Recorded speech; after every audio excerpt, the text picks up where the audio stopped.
प्रिय मित्रों, भविष्य दर्शन चैनल में आपका हार्दिक स्वागत है। भविष्य दर्शन चैनल आपके लिए लेकर आ रहा है विभिन्न लग्नों में उत्पन्न जातकों की विशेषताएं तथा भावेशों की शुभाशुभता। प्रिय मित्रों, ग्रह तो शुभ, पापी या क्रूर होते ही हैं, परंतु भाव भी शुभ या अशुभ होते हैं। फलित के संबंध में शुभ भाव का स्वामी शुभ तथा अशुभ भाव का स्वामी अशुभ होता है। ऐसे अशुभ भावेश की स्थिति व दृष्टि दोनों ही अशुभ होती हैं। यह तथ्य महत्वपूर्ण है कि भाव में स्थित ग्रह की अपेक्षा भावेश अधिक महत्वपूर्ण होता है, क्योंकि भावेश तो मकान मालिक है, जबकि उस भाव में स्थित ग्रह किराएदार।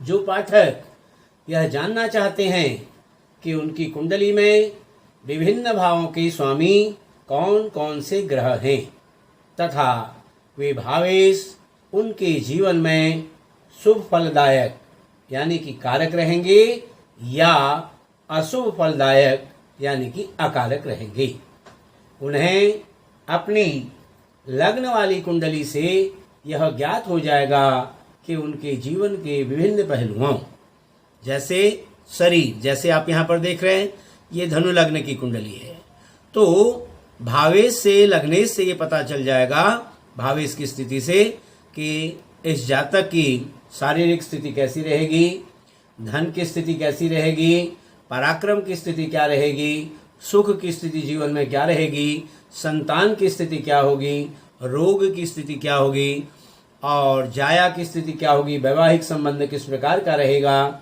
आयु कैसी होगी, भाग्य कैसा होगा, कर्म कैसा होगा, व्यापार कैसा होगा, आय के स्रोत कैसे होंगे और व्यय की स्थिति कैसी होगी। इस तरह से ये जो ग्रह उनके भावेश जहाँ जहाँ बैठे होंगे उनकी स्थिति अकारक या कारक की दृष्टि से उनकी शुभाशुभता कैसी रहेगी, यह हमें इस बात से मालूम हो जाएगा। तो यहाँ एक चीज आपको बता दूं कि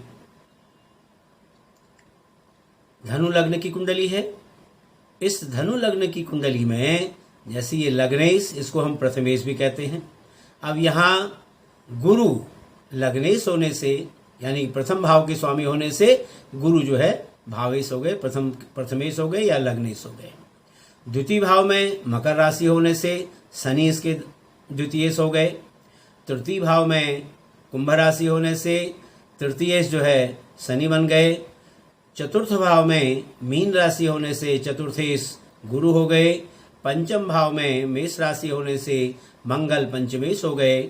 छठे भाव में वृष राशि होने से शुक्र इसके षष्ठेश हो गए और मिथुन राशि सप्तम भाव में होने से सप्तमेश बुध हो गए, जबकि कर्क राशि अष्टम भाव में होने से अष्टमेश जो है चंद्रमा हो गए, जबकि नवम भाव में सिंह राशि होने से नवमेश या भाग्येश सूर्य हो गए और दसम भाव में कन्या राशि होने से दसमेश या कर्मेश बुध हो गए। उसी प्रकार से 11वें भाव में तुला राशि होने से एकादशेश या आयेश शुक्र हो गए। ठीक इसी तरह से द्वादश भाव में वृश्चिक राशि होने से द्वादशेश या व्ययेश मंगल हो गए। तो ये हमारी थी भावेशों की स्थिति, किस प्रकार से हमने भावेशों को जाना।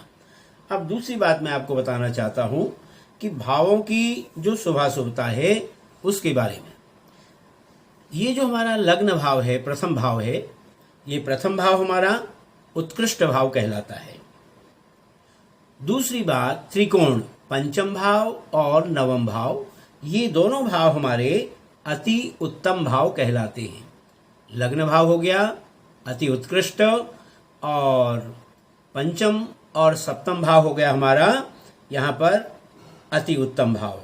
अब केंद्र भाव जो है हमारा चौथा, सातवां और 10वां, ये जो हमारा केंद्र भाव है ये हमारा हो गया उत्तम भाव, जबकि द्वितीय भाव जो है वो तटस्थ भाव कहलाता है तीसरा भाव और 11वां भाव, यानी कि तृतीय भाव और एकादश भाव, ये हमारे मध्यम भाव कहलाते हैं। जबकि त्रिक भाव यानी कि छठा, 8वां और 12वां भाव जो है ये हमारी कुंडली के अशुभ भाव कहलाते हैं। यहां पर ग्रहों की शुभता जो अशुभता है, सूर्य और राहु हमारे क्रूर ग्रह की श्रेणी में आते हैं, जबकि मंगल, शनि व केतु पापक ग्रह की श्रेणी में आते हैं। बुध जो है अकेला यदि है तो वो शुभ माना जाता है, यदि पापी ग्रह के साथ होगा तो वो पापी माना जाता है। शुभ ग्रह के साथ शुभ और पापी ग्रह के साथ पापी। चंद्रमा जो है क्षीण होता है जब कृष्ण पक्ष की सप्तमी से लेकर के शुक्ल पक्ष की सप्तमी तक। ऐसा चंद्रमा, क्षीण चंद्रमा कृष्ण पक्ष की सप्तमी से शुक्ल पक्ष की सप्तमी तक। पूर्ण यानी कि शुक्ल पक्ष की सप्तमी से कृष्ण पक्ष की सप्तमी तक जो है जो चंद्रमा होता है वो शुभ माना जाता है। और गुरु और शुक्र जो है ये दोनों ही शुभ ग्रह माने गए हैं। अब हम बात करते हैं भावेशों की शुभाशुभता के सिद्धांत पर। लग्नेश जो होता है वो हमेशा शुभ माना जाता है। लग्न को हम केंद्र भी कहते हैं और त्रिकोण भी कहते हैं। पंचम और नवम भावों के स्वामी कोई भी ग्रह हों, चाहे वो पापी हों, चाहे क्रूर हों, चाहे शुभ ग्रह हों, हमेशा शुभ फलदायक ही होते हैं। तीसरा नियम क्या कहता है? शुभ ग्रह केंद्रेश होने पर, जैसे आप यहां देख रहे हैं धनु लग्न की कुंडली में चतुर्थेश गुरु हो गए, सप्तमेश बुध हो गए, दशमेश जो है बुध हैं। तो इस प्रकार से तीनों ही जो हमारे ग्रह हैं ये जो भावेश है ये सौम्य ग्रह हैं। तो शुभ ग्रह केंद्रित होने से ये शुभ फल नहीं देते, अपने फलों में जो है न्यूनता कर देते हैं। तो गुरु और बुध दोनों की स्थिति जो है वो जो है इतने शुभ फलों को देने में ये असमर्थ होंगे। अगला नियम क्या कहता है कि पापक ग्रह केंद्रित होने पर, यदि यहाँ पर पापक ग्रह होते तो पापक ग्रह यदि केंद्रित होते, शनि होता, मंगल होता, सूर्य होता, ऐसी स्थिति जो है यदि पापक ग्रह केंद्रित होते तो ये अपने अशुभ फलों को नहीं देते, ये शुभ फल देना प्रारंभ कर देते हैं। तो ये हमारी आज हम इसी संदर्भ में बात करते हैं धनु लग्न के जातकों की विशेषताएं और भावेशों की शुभाशुभता के बारे में। तो जैसे कि आपने देखा यहाँ पर धनु लग्न है। अब हम धनु लग्न के जो जातक हैं उन जातकों की क्या विशेषताएं हैं इस पर चर्चा करेंगे। धनु लग्न या धनु राशि में जो उत्पन्न जातक है उनका शरीर सुंदर, गौरवर्ण तथा सुगठित होता है। इनका कद ऊंचा, नाक लंबी और भौहें घनी होती हैं। इनका व्यक्तित्व आकर्षक व रोबीला होता है। अग्नि तत्व प्रधान राशि होने से, यानी कि ये जो धनु राशि है ये अग्नि तत्व प्रधान राशि है। तो ऐसे जातक उग्र, आक्रामक, परिश्रमी और साहसी होते हैं। इनकी आकांक्षाएं उच्च होती हैं। इनमें आत्मविश्वास की भावना अधिक होती है। ऐसे जातक शक्ति, स्फूर्ति व जोश के धनी होते हैं। अब ये जो धनु राशि है ये द्विस्वभाव राशि है। 3 प्रकार की राशियां होती हैं, चर, स्थिर और द्विस्वभाव। तो धनु राशि जो आती है वो द्विस्वभाव राशि में आती है। तो द्विस्वभाव राशि के प्रभाव से इस लग्न के जातक निर्णय लेने में विलंब करते हैं। ये जातक अध्यात्मवादी होते हैं तथा ईश्वरीय शक्ति में विश्वास करते हैं। इस राशि का स्वामी गुरु होने के कारण जातक में उत्तम गुणों की अधिकता होती है। यानी जैसा लग्नेश होगा, लग्नेश का स्वभाव जैसा होगा, वही स्वभाव, वही गुण जातक के अंदर भी आ जाते हैं। अतः जातक सत्यवादी, शांतिप्रिय, मिलनसार तथा सुशील होते हैं। ये न्यायप्रिय होते हैं। जानबूझकर किसी का अहित नहीं करते, बल्कि गरीब, असहाय या दुखी व्यक्ति की सहायता करने को हमेशा तैयार रहते हैं। ऐसे जातक उत्तम शिक्षा प्राप्त करते हैं। ये दूसरों पर आसानी से विश्वास कर लेते हैं, परंतु दूसरे लोग इनकी सादगी व विश्वसनीयता से अनुचित लाभ उठाते हैं। इस प्रकार बिना सोचे समझे विश्वास करने तथा छल कपट व प्रपंच का इनके पास अभाव होने से ये प्रायः धोखा भी खाते हैं। प्रायः ऐसे जातक धनी, भाग्यवान तथा धर्मपरायण होते हैं। ऐसे जातकों का प्रिय क्षेत्र राजनीति है। ऐसे जातक राजकीय सेवा, शिक्षण कार्य, लेखन, ज्योतिष तथा वकालत में रुचि लेते हैं।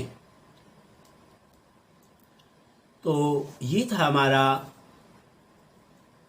धनु लग्न में उत्पन्न जातकों की विशेषताएं। अब हम बात करते हैं भावेशों की शुभाशुभता के बारे में। जैसा कि आप यहाँ पर देख रहे हैं, धनु लग्न है और धनु लग्न में अब हम बात करते हैं सबसे पहले सूर्य की। धनु लग्न में सूर्य नवमेश है, जिनको हम त्रिकोणेश भी कहते हैं। तो जैसा कि नियम आपको बताया, पंचम भाव का स्वामी और नवम भाव का स्वामी शुभ होता है, इसलिए नवमेश सूर्य होने से इस कुंडली के लिए सूर्य शुभ फलदायक और अकारक रहेगा। अब हम दूसरी बात करते हैं चंद्रमा की। धनु लग्न की कुंडली में चंद्रमा अष्टमेश है, अष्टम भाव के स्वामी हैं, लेकिन चंद्रमा को अष्टमत्व का दोष नहीं होता। अतः चंद्रमा शुभ स्थिति में यदि हैं कुंडली में तो ये कारक रहेंगे, परंतु सामान्य स्थिति में अशुभ कारक न होकर ये तटस्थता की भूमिका को अदा करेंगे। सूर्य कारक हो गए और चंद्रमा तटस्थ हो गए। अब हम बात करते हैं मंगल की। धनु लग्न की कुंडली में मंगल पंचमेश हैं और द्वादशेश हैं, पंचम भाव का स्वामी और 12वें भाव का स्वामी।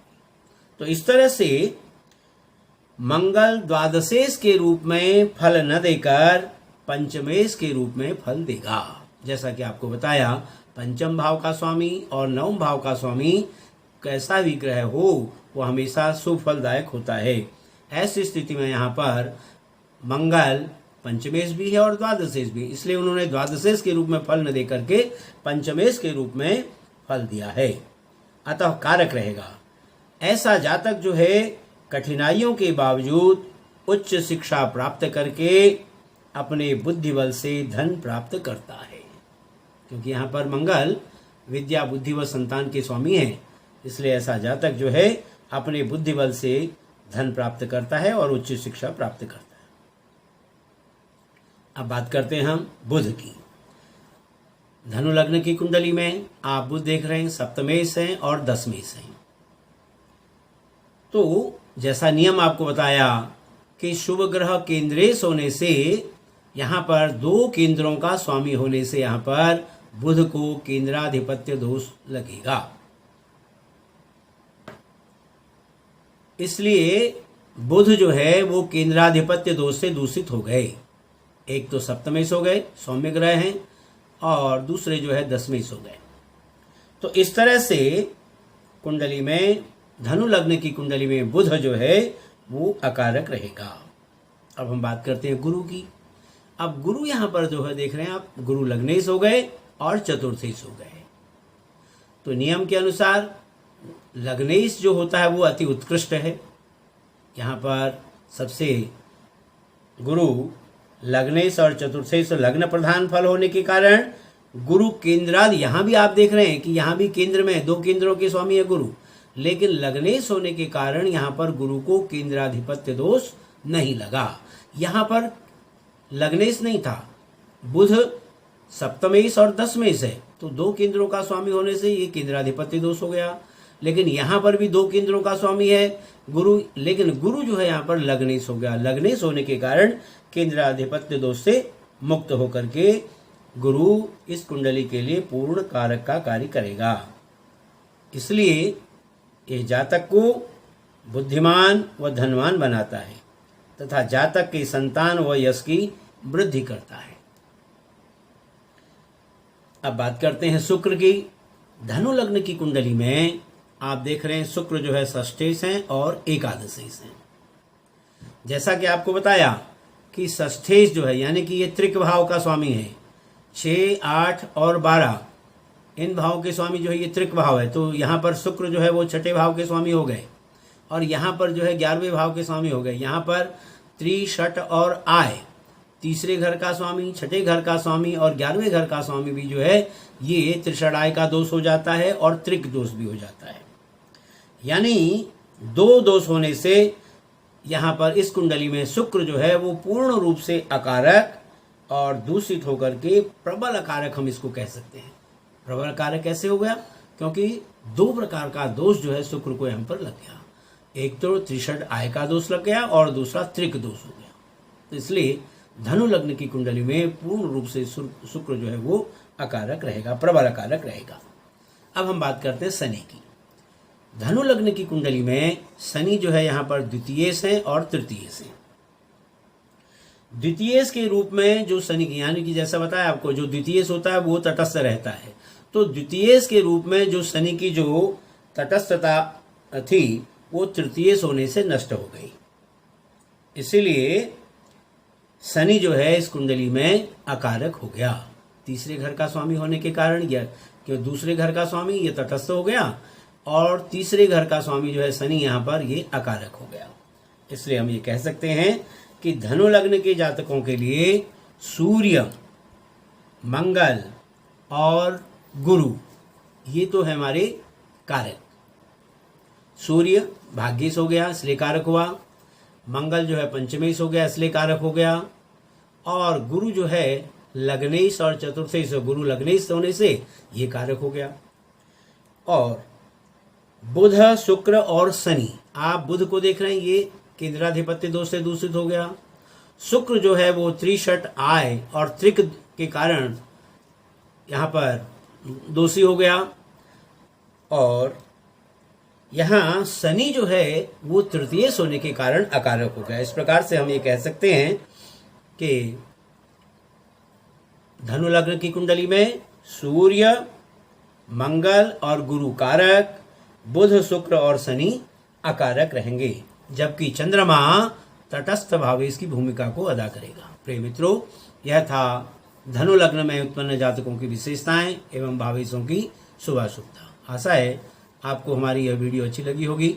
यदि हमारी यह वीडियो आपको अच्छी लगी हो तो आप हमारी वीडियो को लाइक करें, शेयर करें और हमारे चैनल को सब्सक्राइब करना भी न भूलें। फिर इसी प्रकार की नई वीडियो लेकर के आपके सामने उपस्थित होंगे। तब तक के लिए आप सभी का हार्दिक धन्यवाद।